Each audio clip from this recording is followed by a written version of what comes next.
मधुर प्रभात बच्चों, आज हम लोग हिंदी साहित्याकाश के प्रभापूर्ण सूर्य श्री कृष्ण भक्ति शाखा के मूर्धन्य कवि सूरदास जी द्वारा रचित पद, जो कि सुरसागर से लिया गया है, उस पर चर्चा करेंगे। हिंदी साहित्य के श्री कृष्ण भक्ति शाखा के अनेकानेक भक्त कवियों में सूरदास जी का स्थान सर्वोपरि है। उन्होंने अपने द्वारा रचित पदों में श्री कृष्ण की बाल लीलाओं तथा प्रेम लीलाओं का मनमोहक चित्रण किया है। उनका सुरसागर तो मानो वात्सल, श्रृंगार और प्रकृति चित्रण की त्रिवेणी है। यद्यपि इनके जन्म स्थान के विषय में विद्वानों में मतैक्य नहीं है, फिर भी कतिपय साक्ष्यों के आधार पर इनका जन्म 1478 ईस्वी में दिल्ली के निकट सीही ग्राम में हुआ था। सूरदास वल्लभाचार्य के शिष्य थे। सूरदास जी की गणना अष्टछाप के महान कवियों में की जाती है। सूरदास ने 3 ग्रंथों की रचना की, यथा सुरसागर, सुरसारावली और साहित्य लहरी।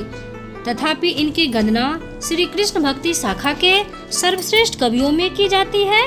विद्वानों के मतानुसार सुरसागर ही सूरदास की प्रसिद्धि का मूल है और महाकवि होने का पूर्ण आधार भी। महाकवि सूरदास के काव्यों में भाव पक्ष एवं कला पक्ष का मणिकांचन संयोग हुआ है, ऐसा अत्यंत दुर्लभ है। भारतीय आचार्यों की दृष्टि से 9 रस की गणना की गई है, किंतु आचार्य विश्वनाथ ने शांत और वात्सल रस को जोड़ दिया। बंगाल के कृष्ण भक्त आचार्यों में सर्व प्रमुख चैतन्य महाप्रभु का परम भक्त शिष्य रूप गोस्वामी ने भक्ति रस का उल्लेख किया। उनकी दृष्टि से भक्ति रस के 2 प्रकार हैं, मुख्य भक्ति रस एवं गौण भक्ति रस। मुख्य भक्ति रस के अंतर्गत वात्सल रस आता है। सूरदास जी वात्सल रस के सिद्धहस्त कृष्ण भक्त आचार्य हैं। इन्होंने कृष्ण के बाल लीलाओं का बड़ा ही मार्मिक चित्रांकन किया है, जिसके रस सरोवर में सहृदय समाजी डूबते उतराते रहते हैं। आइए बच्चों, सूरदास के पद की ओर।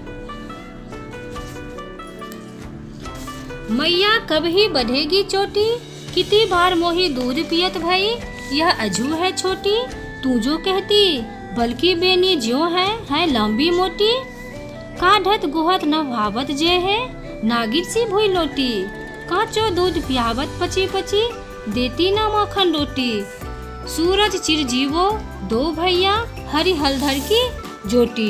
प्रस्तुत पद में सूरदास जी ने माता यशोदा और बालक श्री कृष्ण के मध्य अलौकिक प्रेम का बड़ा ही मनोहर चित्र प्रस्तुत किया है। माता यशोदा श्री कृष्ण की चोटी का गुंफन बड़ी तन्मयता से कर रही है, किंतु बाल सुलभ चपलता के कारण श्री कृष्ण उसे रोक रहे हैं। सूरदास ने इस पद में वात्सल रस की अद्भुत छटा बिखेरी है। श्री कृष्ण माता यशोदा से पूछते हैं कि हे मैया, मेरी यह चोटी कब बड़ी होगी? बहुत दिनों से दूध पी रहा हूँ, परंतु यह अब तक छोटी है। वे आगे कहते हैं कि तुम कहती थी कि बलराम भैया की भांति मेरी चोटी भी लंबी और मोटी हो जाएगी और यह काटते गुड़ते समय नागिन के समान धरती पर लौटेगी, परंतु ऐसा तो नहीं हुआ। तो वे माँ को उलाहना देते हुए कहते हैं कि तुम मुझे रोज कच्चा दूध पिलाती रहती हो, मक्खन रोटी खाने को नहीं देती हो, इसलिए मेरी चोटी बढ़ती नहीं है। सूरदास जी कहते हैं कि यशोदा जी ने उन्हें गले लगाकर आशीष दी कि कृष्ण व बलराम की यह जोड़ी दीर्घजीवी हो।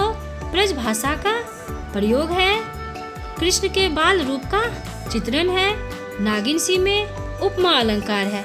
आइए बच्चों, दूसरे पद की ओर। तेरो लाल मेरो माखन खायो, दोपहर दिवस जानी घर सुनो। ढूंढी ढिढोरी आप ही आयो, खोली किवारी बैठी मंदिर में। दूध दही सब सखने खवायो, उखल चढ़ी सीके को लीनो। अनभावत भूमि में ढरकायो, दिन प्रतिदिन हानि होती गोरस की। यह ढोटा कोने ढंग लायो, सूर्य श्याम को हट कही। न राखे ते ही पूत अनोखे जायो। दूसरे पद में श्री कृष्ण की चपलता का वर्णन किया गया है। इस पद में गांव की एक गोपी यशोदा जी के पास शिकायत लेकर आती है कि तुम्हारे पुत्र ने मेरा सारा मक्खन खा लिया है।